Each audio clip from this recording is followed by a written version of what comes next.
Ledas. Let me grab this back. I probably won't be using the obby for a while. Like this is a unique set that I have actually like gone back and made better, especially because after this set came out, I had to completely give her new stuff because it's like, oh, this is much better than Shockstar. So now she has this stuff. We got the 1 crit rate and 2 crit damage, 2 crit rate, 2 crit rate, 1 crit damage, 2 crit rate, 3 crit rate, 1 crit rate. Plus you've got a let's see, we have 1 pen here. More pen. I thought I had more pen than that, but it's fine. But I actually went back and like got all this stuff. Getting this much crit took a while on a character that's not meant to have crit. I have the lighter W engine. Kaleda is going to get a revamp as well at some point in the future. Make her maybe a bit stronger. I have to find a set that'll work though. That's the thing. There just isn't a set that I can make that I can use that can make her really strong. Because most characters that are obviously meant to be main DPSs have like main DPS like crit actual like crit stuff. If they're a critting character, they have like actual crit stats in their base kit. Kaleda gets nothing. I have to just go raw stats. Don't look down on me. What's another character I've actually like sat there and grinded out stats for? Heading out for inspiration? Let's go. I can't really think of any.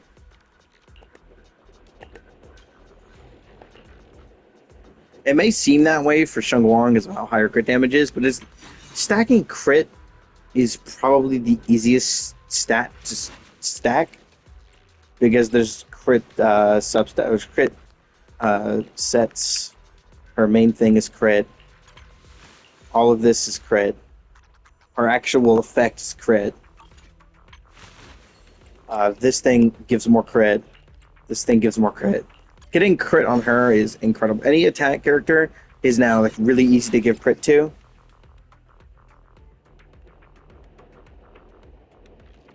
You can realistically use this set with any character because Ether Veil doesn't have to be used on the characters that utilize it best.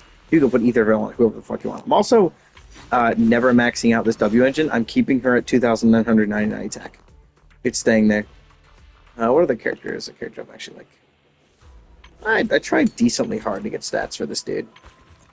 Just not the greatest. She was decently hard. I did spend a while getting crit for her because I needed just enough crit rate. That was it. Just she have crit rate in her kit. Proficiency, basic attack now.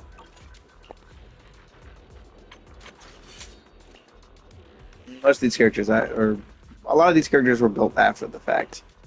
After I did a lot of those other characters.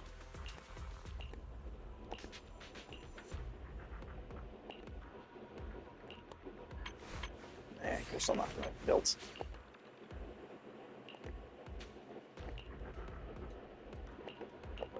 I do really like my ability set. I can switch him to like one of these weapons on occasion. He can't make use of the second effect, which is really unfortunate, but I can just, give him Still Cushion, or Cannon Rotor, or what's the other one? I know those were the two.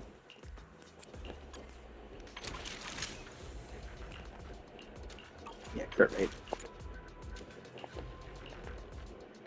Yeah, I kind of run out of more of a rule. Ignore this. This is set for a different character that I don't have yet. Alright, you're still holding my set for my wacky set I'm going to give to my Arya. I only handle technical matters. I kind of run off a rule when it comes to actually building characters now. This applies to pretty much all the games. When it comes to like the main like static build part, I spend like at most a week on it. On the part where like you have to actually do like separate building, in this case drive discs, on Star Rail it's relics, and then you have artifacts, Genshin, yada yada, all that stuff. I put another like 1 week restriction. If I do not have a set after a week of building that character, uh, no, they're done. That's it. Whatever set I have on them, that's good enough. If I don't have enough pieces, then I stop doing them and I build other characters while I wait. Because oftentimes, if it's taken longer than a week to get a decent set, then that set is cursed, and I'm just not going to touch it for a bit. It happens a lot when I'm building cryo characters in Genshin, because the BS domain is BS. Blizzard Strayer is just it is a cursed domain. You never get anything good in that stupid thing. That's why, despite the fact that I've had Chang'e for such a long time, he doesn't do anywhere near as much damage as other people's characters. Because for me, that domain just it's just completely cursed.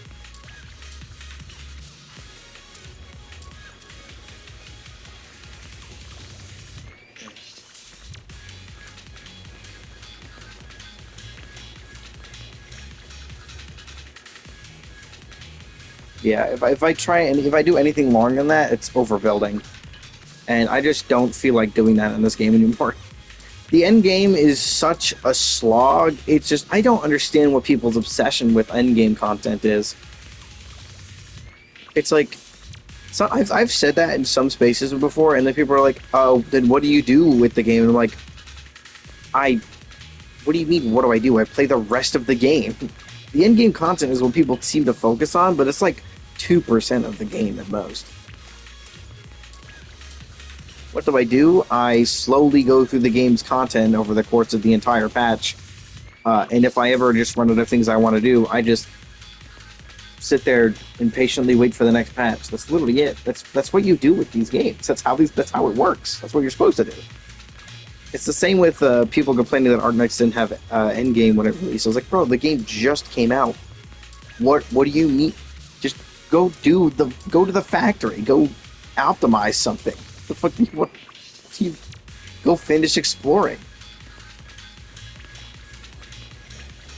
Like, did you just immediately go for an interactive map to grab everything? Bro, you can just buy the valley detectors and the Wuling detectors. You can buy them. It's so easy. Getting a surplus of stock bills is, like, actually so easy to do.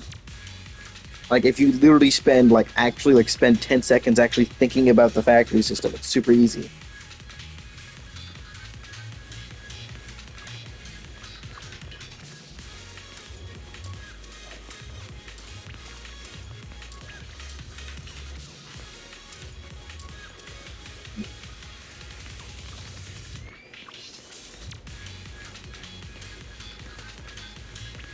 I do hope people complain less about stuff in that game, because people's perception of that game is whack when it comes to people who are complaining about stuff that is just incorrect. I've even seen some people spreading like straight up misinformation about that game. I saw someone mention that the pity doesn't carry over between banners. It literally explicitly says that it does in the details menu. It literally says that the pity for a 6-star character and 5-star, that's just always, it's just one every 10 anyways, doesn't really matter. But the pity for a 6-star character is, it carries over to the next banner. It carries over between banners. It's where are these people getting this information from? On top of this, I've heard people complaining about the rates. Compared to like every other gacha I've played, it has some of the higher rates. It's lower than it is in Arknights, but so is the character count. Arknights, the original Arknights has it's like 300 playable characters. This game has Arknights Endfield has way less because of the way the actual combat and like overworld system worked. Because the entire mechanics of the game, they had to put less characters in.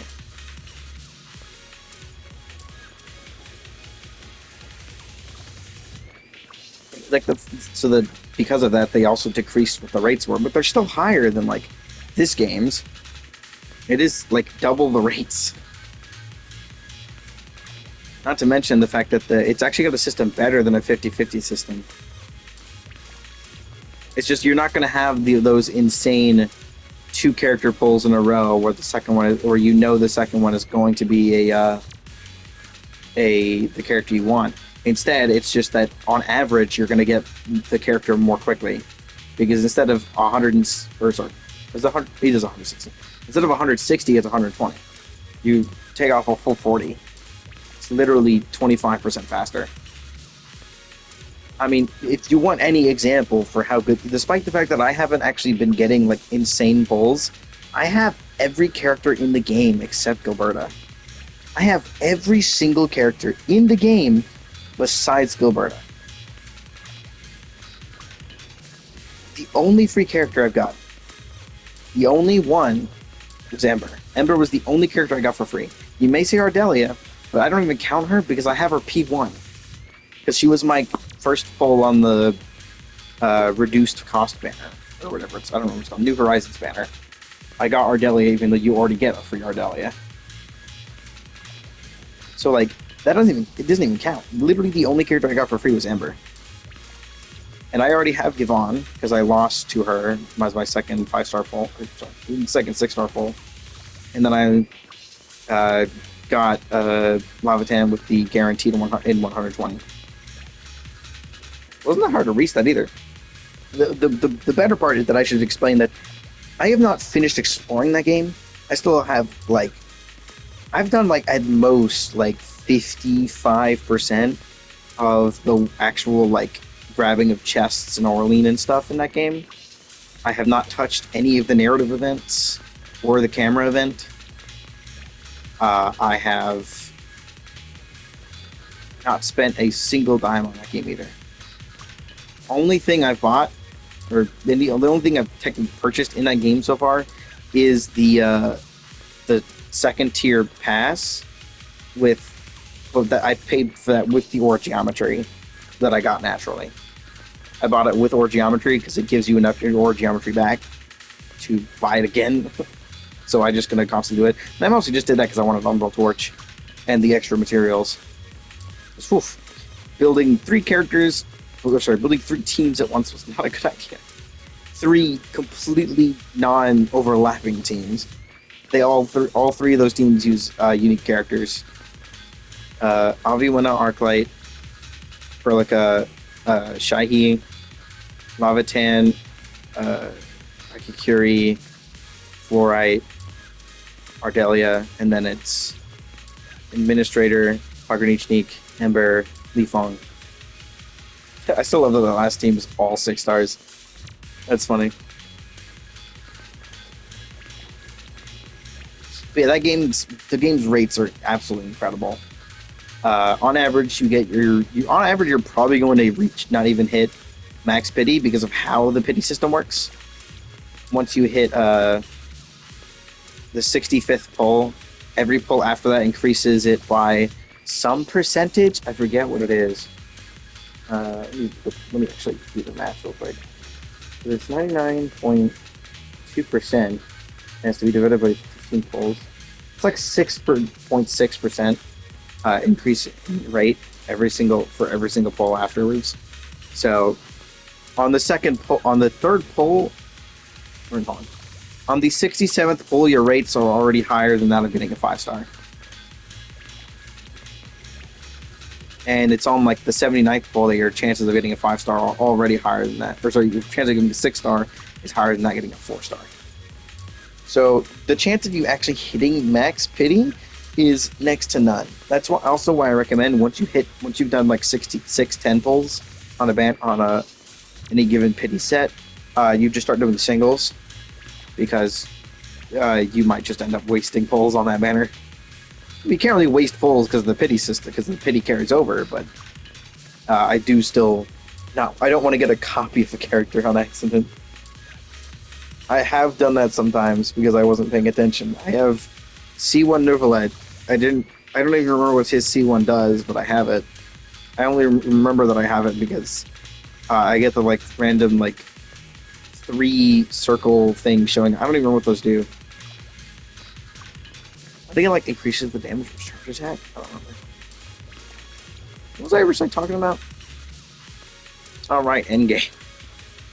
they did announce they were adding an end game, I think. But like that game in particular is like once a patch comes out, what you do is you slowly over the course of the next like month and a half is you just kind of do stuff slowly over time. You do all the quests, you do the main quest of that patch, then you slowly do the other random world quests. You increase the power. You increase what your you make your production lines better. You do the quests related to the outposts over time, and then you're also going to be doing the actual world exploration over time. Why bother going out of your way, scouring every corner when you can just buy when you could buy the detectors and compasses. They're not that expensive. You're spending at most like in Valley 4, you're spending I think 1.5 million stock bills a day. I think on that, which sounds like a lot, but it's not really. Plus, you can buy less if you don't. Once you have all of the stuff in Valley 4, you don't even need to buy those anymore. You can just start buying the other stuff in there. In Wuling, it's significantly cheaper. It's like 400k, I think. Which makes sense, because you're not going to get as many bills there at the moment. Because, there's a limit to stock redistribution level anyways.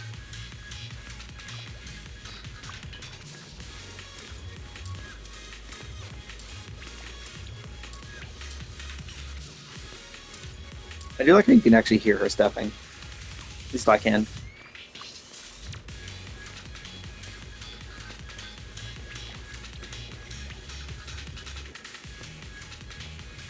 Especially on that first step, she's moving left.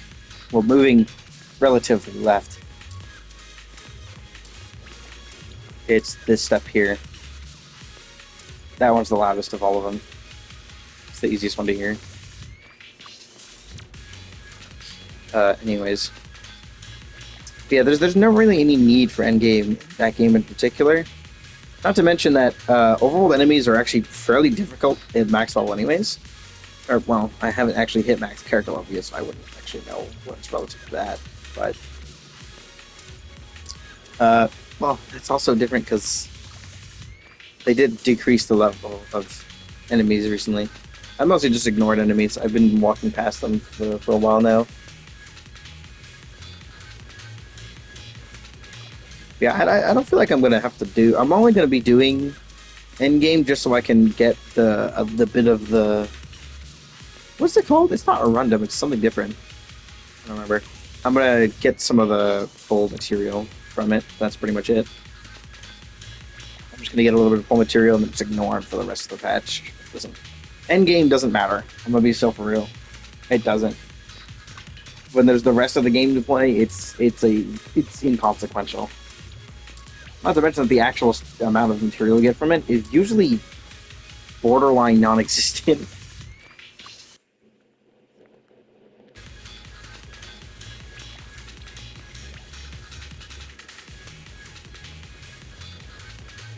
It really is just a small amount when you think about it. You get more from just like doing dailies and that's, yeah, I'm pretty sure dailies already immediately eclipses that amount that you get from doing in-game. Not to mention events and also just doing story and exploring. Unlike the other game, unlike Zenless or Star Rail, it's an open world, so you'll actually be able to, you'll get so much just for like randomly doing stuff. All those chests really add up, which is why I was able to hit the amount I needed to get almost every character in the game so quickly. But yeah, honestly, it may seem weird, but I do think I am going to skip Gilberta. I love her design, and I love how she acts, but I just can't. I gotta save. Now that I heard stuff about Warframe, I'm like, I've got to save for 2 characters now. I'm going to probably do some polls occasionally on the characters I really like. A lot of the characters that haven't become playable yet are really cool. I do like Tong Tong, Mifu, and Rossi, but out of all of them, I'd probably go for Mifu out of all 3 of them, so I'm probably only going to pull on her. It'd be cool if she was an A-rank, that would make it even easier, because then I wouldn't have to worry about her at all. Then I could just ignore her until the until new stuff. Do we have heightened rates for 5 stars? It exists in the original Arknights, but I don't know if they're doing that yet. They might wait until they add more 5 stars. Who knows? I'm curious if they're going to add new 4 stars, because the 4 stars are kind of like the original Arknights. 3 stars, which have stayed the same since their inception. At least I'm pretty sure they've stayed the same since their inception. I'm pretty sure no 3 stars have been added to the game. Same with 2 and 1 stars. Well, who knows? That could be different in this game. You never know. I mean, they could straight up add entire new weapon types, or even new classes. I mean, Striker is already a completely unique weapon class, or like character role. And I do weapon classes as well. I also think they could add. I do think they could add an entire like fisticuffs or like a melee class, including like characters like Mifu and maybe even a what would I call them? What would I call a character that's very similar to a character, but is more like just to invoke the feeling of that same character? Like, because for like example, like there are reconveners, which are like actual in-canon copies. So characters like Gilberta is a reconvener of Angelina, I think that's what her name was, and then Snowshine is a reconvener of Aurora. At least I'm pretty sure she is a reconvener. She's in Rose Island, so I have no idea. Then you also have like descendants, like Chen being a descendant of Chen, at least I'm pretty sure. I don't know, I haven't seen anything in the game that actually directly suggests that, other than the fact they look virtually identical.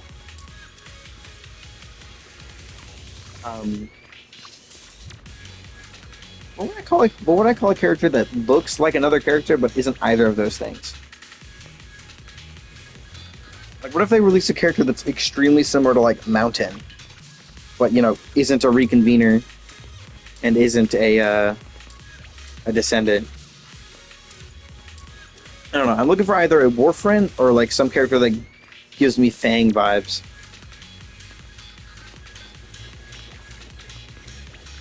I do still really want Fang the Fire Sharpened on at least one of the 2 accounts. I have a new account called Fang Lover that I've been playing on because I want to actually take the game like a bit more like with my modern knowledge. I want to actually like play the game properly.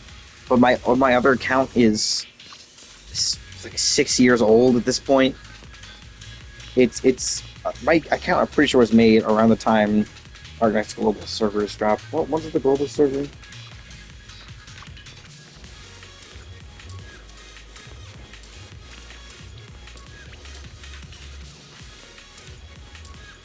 January 16th, 2020. No, that's not it. No, that's incorrect. I know that for certain. Is it? I know it is correct. Weird, because it's showing Arknights Endfield as a picture. Okay, it's AI overview being confusing because it's showing Endfield.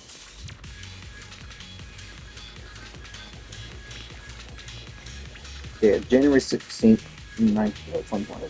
When did my account release? Did I make my account? I think it was February 2020. So, yeah, I think it was February 22nd, 2020. I think it was 02/22/2020. Or something similar to that. So my account is almost exactly 6 years old. My account is old as shit. And so I've missed a lot of opportunities. I've done stuff that just massively makes my account like actual like generation of certain things slower. Like, for example, I maxed out Sidoroka like manually through some other method. I can't remember what it was. Same with characters like Heavy Rain. So I never got to use the personal letters. So when I did get I was like, oh, I'm gonna go grab the personal letter from Dark Knight Memoir. It doesn't do anything. It does. I thought it was saying that it gives you 6 things. It does not. So I did not get all of those certificates. That would have been so cool. But on the new account, I'm actually gonna start doing that stuff properly. So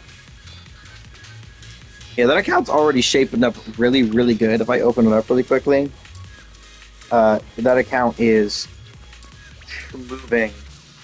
I've made some really, really cool decisions on that account. So I like having a team that's like very similar to the one on my main account.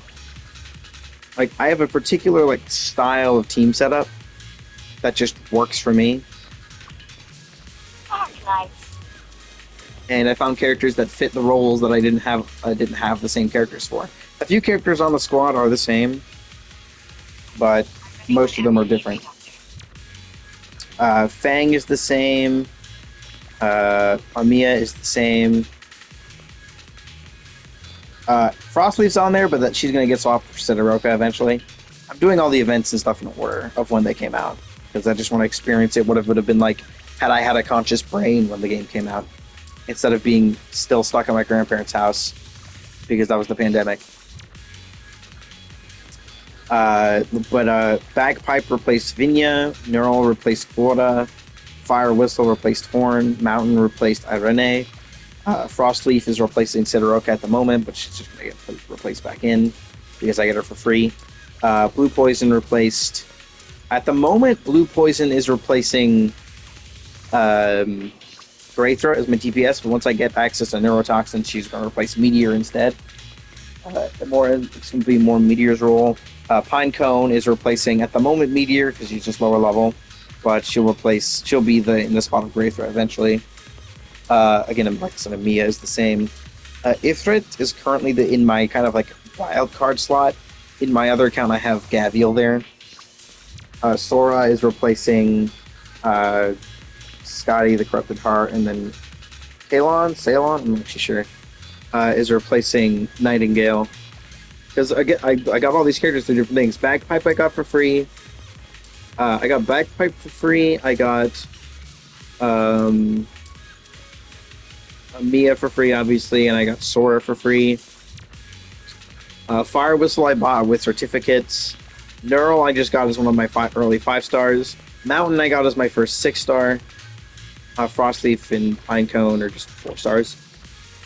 Blue Poison I got really lucky and got her. Ifrit I also just got really lucky with pulls.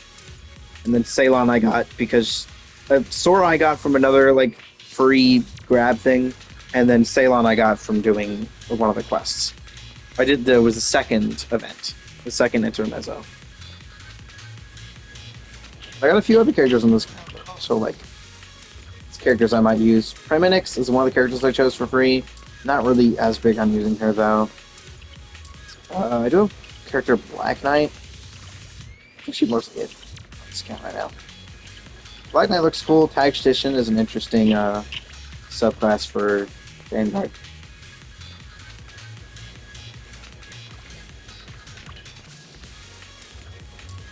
Yeah, Fang is still probably my favorite. I'm still just waiting. I'm hoping we get a character somewhat like her, but she's not like a super big important character in the story as far as I can remember. We don't even know what actually happened to Op Team A1. It's like more theories than anything else. There was supposedly some form of a friendly fire incident that may have happened because she went MIA shortly after. What was it called? Something. It's sort of a T. I don't remember. Fuck. But like, I only know that because of trying to read up on like why these characters are separated and stuff, and why Beagle's the only one that doesn't have an altar because she got injured.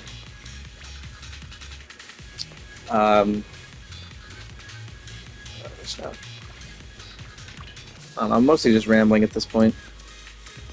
I'm mostly just rambling the whole time.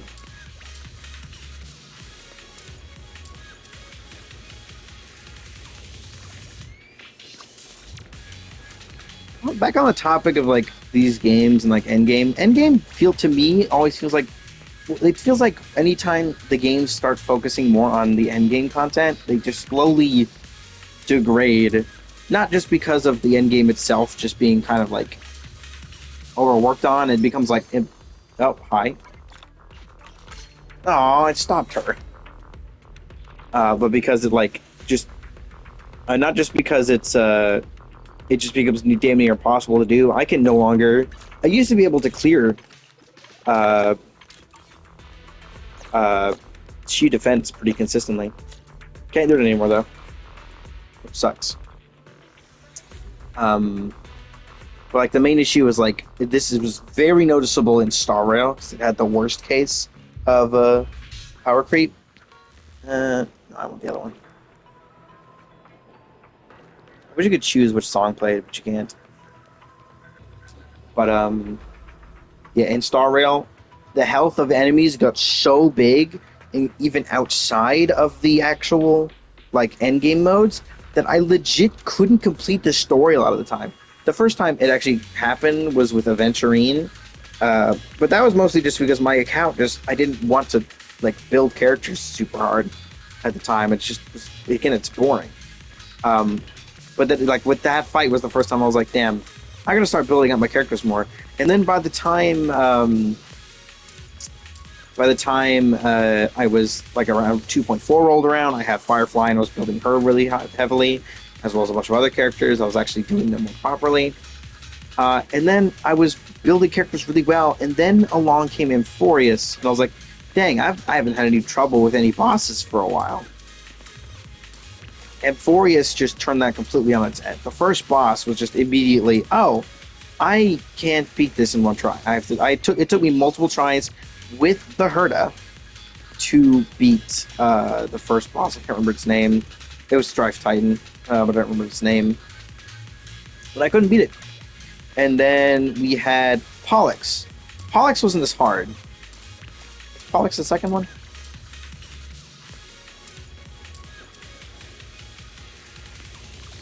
I don't know. Most of the bosses were like actually really difficult. The stupid ass bird, dude. Akia is so annoying. I hate that stupid bird. That thing is genuinely such a pain in my ass.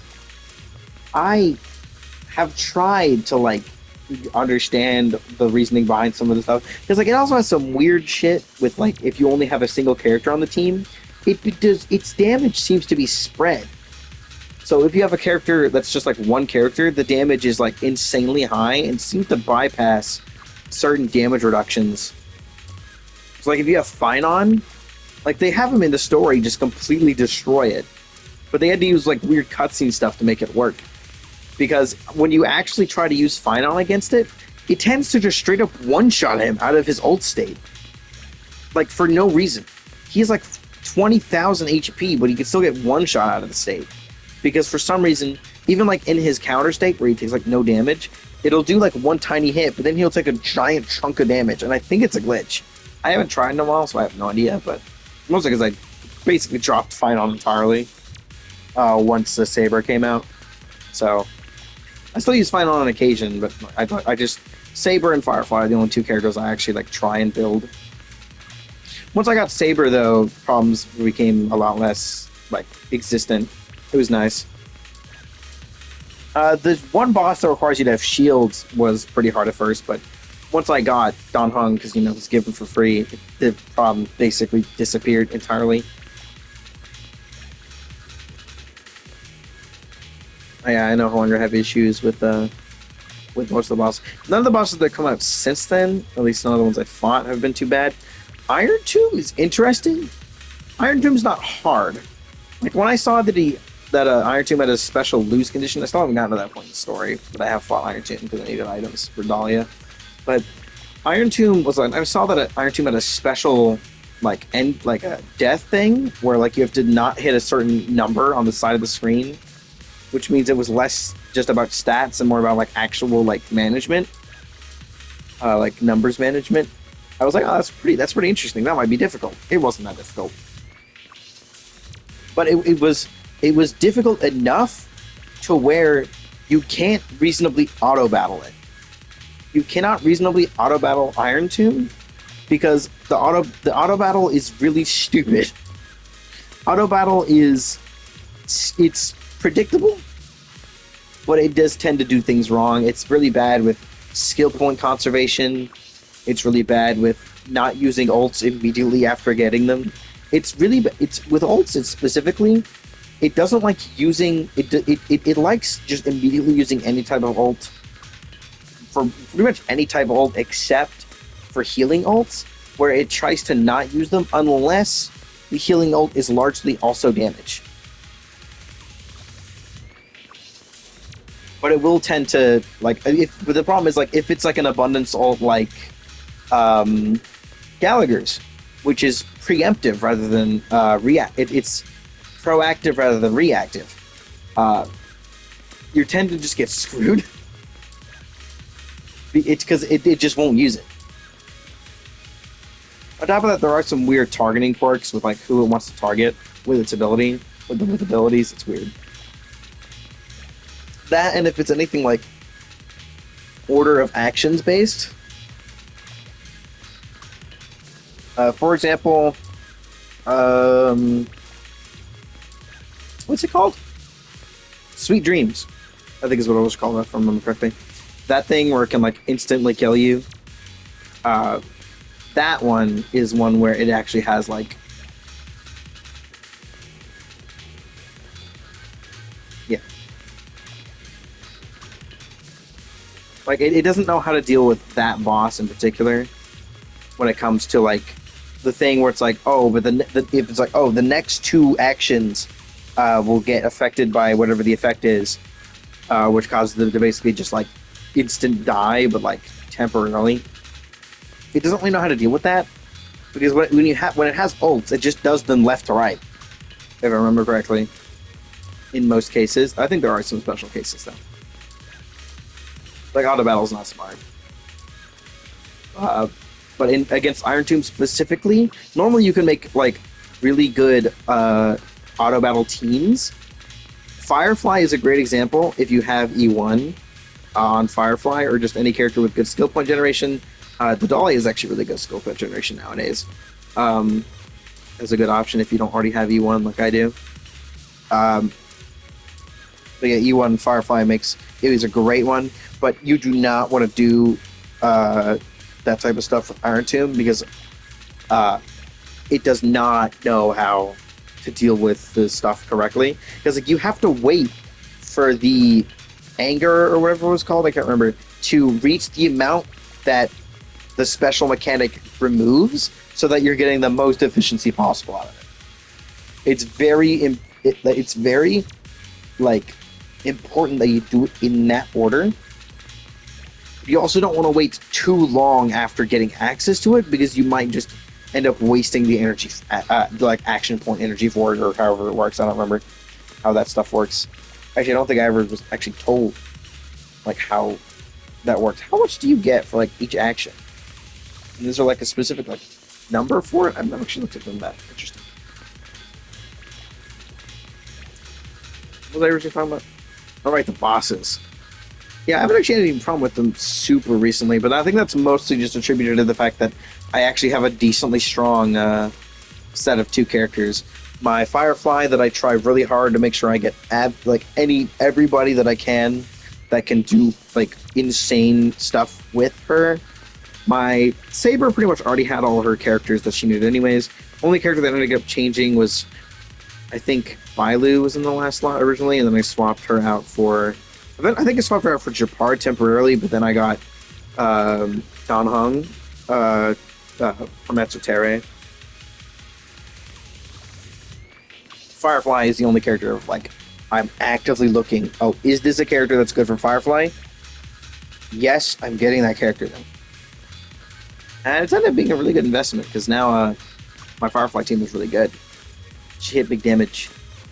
I will say when I heard that HMC has when I heard HMC has higher like actual break damage numbers than the Dahlia, I was like, that's interesting. You feel like it would be the wear.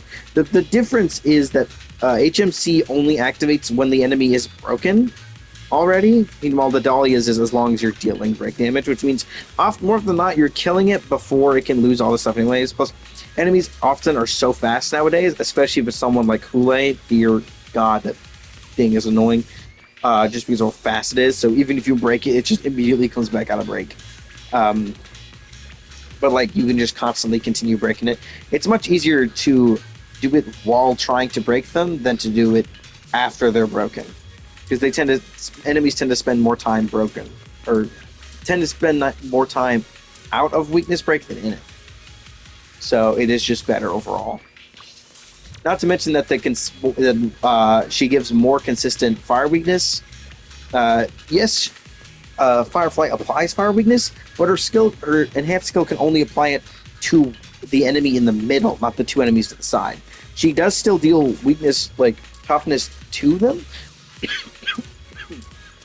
Oh god. Yeah. But if they're not fire weak, it's only 55% as effective. I don't know what just happened there. Maybe I've been speaking too long. But if they're not fire, then they take less toughness reduction. So it's a whole thing. Has Zenless had issues with bosses? To be honest, I can't remember any bosses, and I haven't been keeping up too much with the actual story, so.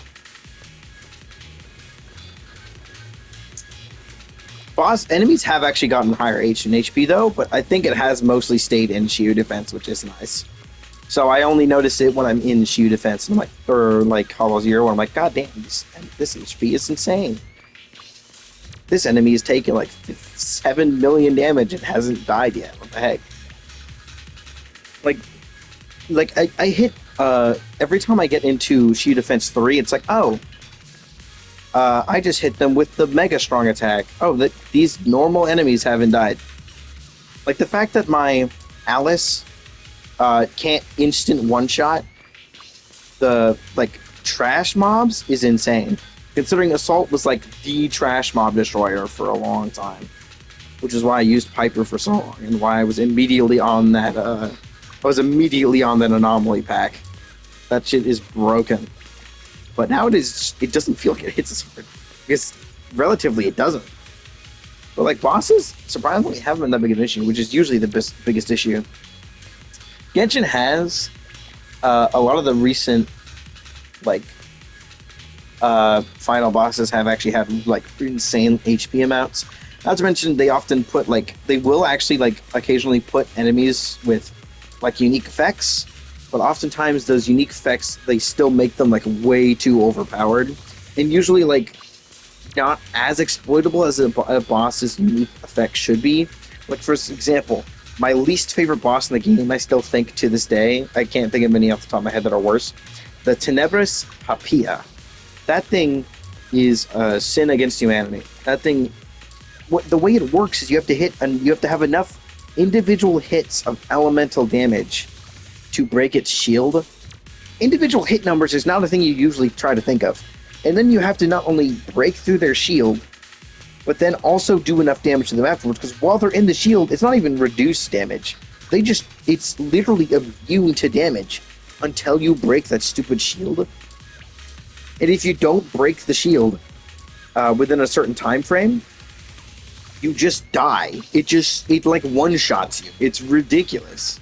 There are characters that can survive the hit, but oftentimes you're not going to. You just die. It's so stupid. Like, the amount, if you've seen my stuff of trying to beat like that one boss is the entire reason I stopped doing Imaginarium Theater. Imaginarium Theater is not worth it in the slightest. Not even the lowest levels of it is worth it. It takes too long. The enemies are... The time frames for each enemy is ridiculously low. Like, I remember going to one of the things, it's like, oh yeah, you have to beat 65 enemies in 90 seconds. And I'm like, you want me to what? Fuck no. I'm not... What? That is not happening. So I just didn't bother. I just stopped doing it after that. That, and oftentimes the enemies they put in there are like... It's not even a thing of DPS. It's making sure you have the right characters by the time you enter it, because getting the characters in that game mode is literally RNG, and you usually have to take away from the fact that you can't actually increase your power in the thing while trying to get the characters you need. It's ridiculous. It's stupid. It's way more RNG based than the game normally is, which is why it's by far the worst one. Surprisingly, my favorite game mode is actually the most recent one. I can't remember Stygian Onslaught. It's not that bad. I realized it was bad when I saw the numbers that people were talking about, like how it requires way higher DPS numbers. But the difference is the only things you're getting out of doing the top two difficulties are not Primo Gems, so I don't care. I think you get a weapon skin, but the weapon skins honestly don't look that good anyways, so I don't really care. There are very few times where it's like actually useful. Plus, having the right, like, if you want to have good looking weapons, just switch weapons. Every character, or almost every single character, has a canon weapon, has a signature. They have a signature weapon, which is their canon weapon. There's their best in slot. There's best in slot, canon weapon, and banner weapon. Those are the three types of weapons that a character can have. People tend to talk about signature weapons and then show Nilou with the Key of Kajin suit, which is not. That is her banner weapon. She does not have a signature weapon because she is never actually shown on screen with a weapon, at least as far as I can remember. Unlike someone like Kazuha. Kazuha's signature weapon is not the Freedom Sworn. That is his banner weapon. And I'm pretty sure it's the same banner weapon as Albedo. So it's obviously not his signature. No, his signature weapon, it's not even Albedo's signature either. His is Cinnabar Spindle. Kazuha's signature weapon is the Kagurutsume Ishin, if you've done his story quest. And if you haven't done it, it's the Fillet Blade. That's a whole other can of worms. But yeah, you don't really get anything out of the top two difficulties anyway. And if you're just doing the level 3 difficulty, it is piss easy to do Stygian Onslaught. So it doesn't matter. It's literally the best one. Because at least you can actually get all the stuff easily. Unlike the other game modes. Trying to freaking 12-star or 36-star the Abyss is just not worth it anymore. It's not worth it to go anywhere past 10 to pass the 10th stage. It's just not worth it.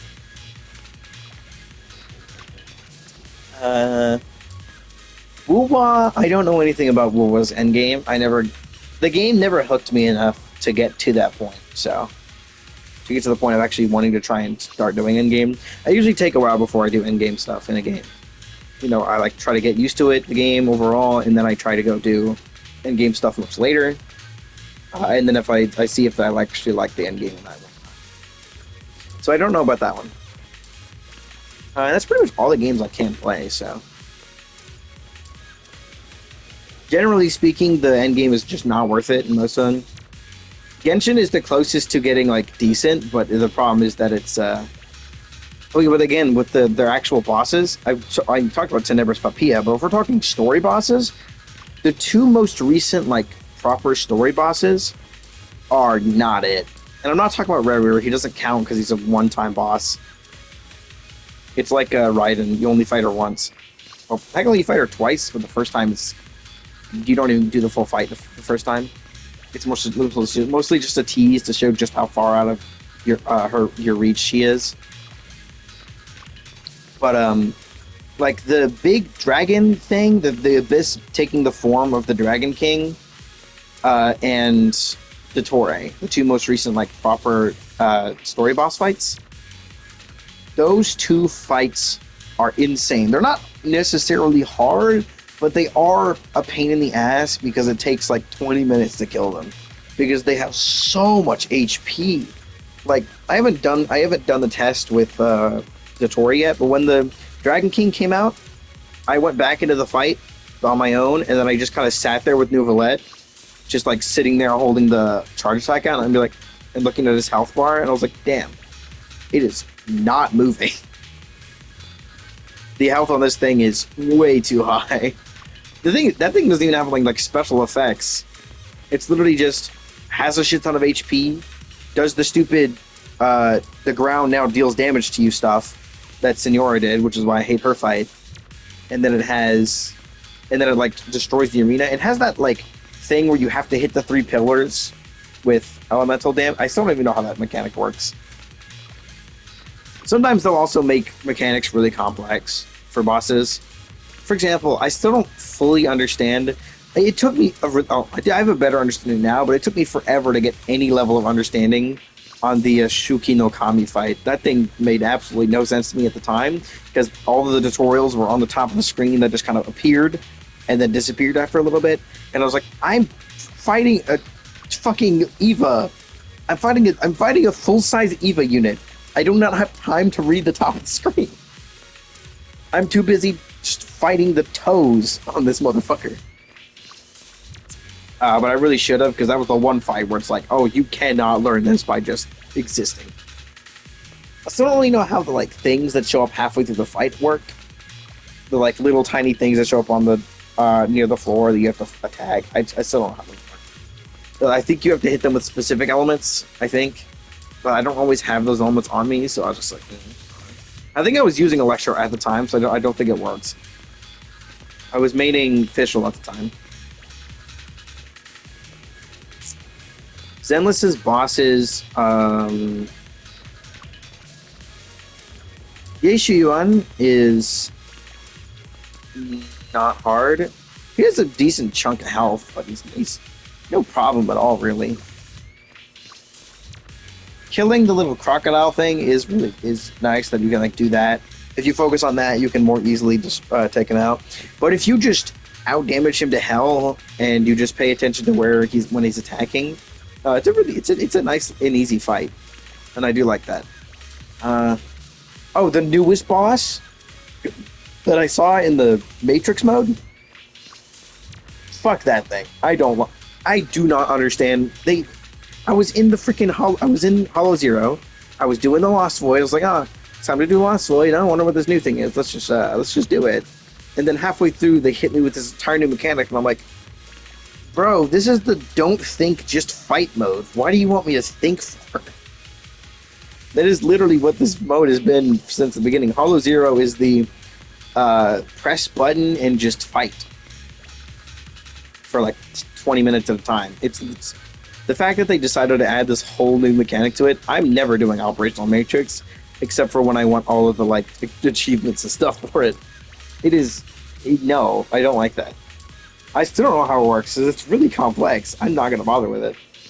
Unless someone else can explain it to me more directly with, like, proper images for video for each thing, I'm just not going to bother. Most other bosses in this game are no problem at all. Sacrifice is fine. What other bosses are there? None of them stand out to me as much as they do in the other games. What other bosses we got? Fine. A little annoying, but still fine. Fine. I am not a super... She's dancing outside, it's funny. I'm not super big fan of the miasma stuff, because it just restrict what character can do what by a lot, but it's still mostly fine. At least you can still do damage through it. It's like 40% damage reduction, maybe it's 50. So it's still like easily damageable. It's no problem. Plus, it's pretty simple. It's just like you can do sheer damage to go straight, or sheer, or like any form of like defense shred to go straight through it. So it's fine. Or you can just like literally just rip the miasma shield off of them using ultimates, which a lot of the characters that do sheer damage also happen to do ultimates. A lot of the characters I've been doing recently like do weird stuff with ultimates, or being able to do it multiple times. Both Yishuan Gong and Yishuan both have really good like ultimate consistently stuff. It's like she has multiple ultimate forms. Let me see.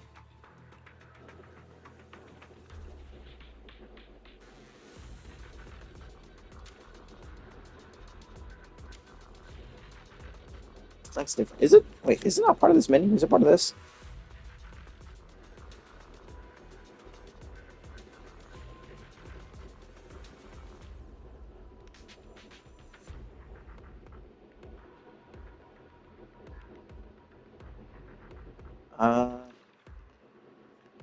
I don't know. The weird thing where she has like the silver like ultimate button, that thing I'm pretty sure does count as ultimate damage, so it does deal more damage to miasma shield, at least in my experience.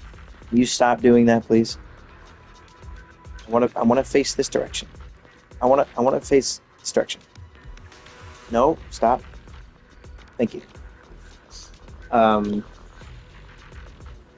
than that, though, they're mostly fine. There is the fighting the Wandering Hunter for the first time, like outside of the quest, being like, what the hell is happening? It was definitely weird, but it was easily. I was like, how the hell do you tell them apart? And then I noticed there is actually a small difference between the three of them, so it became much easier after that.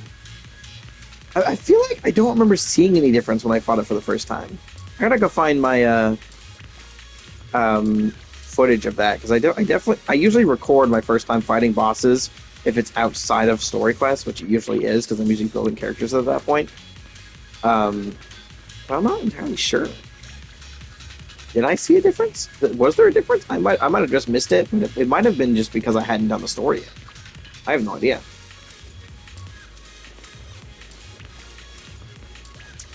But yeah, most of that stuff was fine. The Miasmic Priest is a little unfortunate that it doesn't have any like, direct mechanic to remove the miasma. I do feel as though that's a bit unfortunate that it's the first miasma enemy, but it doesn't have like a.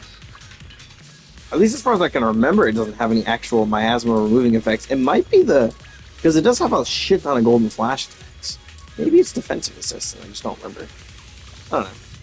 You can mostly do its health isn't high and is actually like pretty low, so it's pretty easy to deal with. The Miasmic Priest is like they gave the shield thing, and then they chose what if we made it squishy. It's the same thing with the Abyss mages. You realize once you start like being able to fight them better, and you have like better characters, you realize, oh, these enemies are quite squishy actually. Once you get rid of the shield, they're pretty easy to deal with once you understand how shields work in that game. Which they're surprisingly complex. You think about them. It's not just hit them with elements. It's like different elements like react with elemental shields differently depending on which element you actually use to a different degree. It's not just can it react, it's like how does it react. So some elements are significantly better at removing certain shields than others. Electro is the one element that's just no good against shields. That's one of the things I learned. It does damage to cryo shields and pyro shields, but just not enough. It's just not worth it to use them. Meanwhile, Electro gets absolutely destroyed by literally every element. I think even Dendro does a crap ton of damage to Electro shields.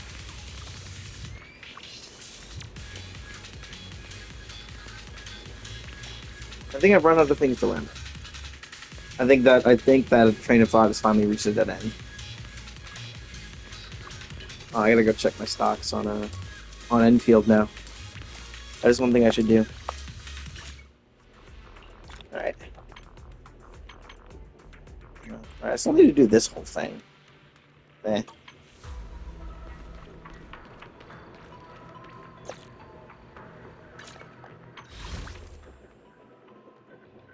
I've got quite a few pulls already. It's about another 22 days until this banner ends. Did the time go down? Like a lot more than normal? Did it have a higher number when it first started? I think it did. I don't remember. I'm mostly just waiting for Arya now, and then I gotta wait for Nanglong after that. What's interesting, a lot of people are still using the older names. I think I kind of like these new names. I do understand why they did it. They were more or less pressured to do it. And there's not any reason to call them the old name, considering they never released with those names anyways. It's not like they were like released and called one thing, and then they had to change the name like significantly, like a significant amount of time afterwards. Like they came into the game as Sunna, Arya, and Nanglong Yu. I'm here, bear witness to the noble Nah, principles of the Timefield family. I think it was Chinatsu. I don't know. I never knew the other two names. I think Nanglong was Rokudo? Rukodo? Something along those lines. I don't actually know what Arya's name was before. I know Chinatsu because that's the one I've heard multiple times. I believe it's still called that in the Japanese dub, but in the English and Chinese one, they're called these new names, and I'm fine with these new names. I don't know what it is in Korean though. I don't have any way of checking. I can't read Korean. Or the other two languages, I just know it from because I've actually translated those languages on like YouTube and stuff, and it usually comes out. Names usually come out find, surprisingly, through translators. It's interesting. I've probably been yapping for longer than an hour now that I think about it. I can only save up to an hour. I really want them to add longer playback at some point, like it's an option.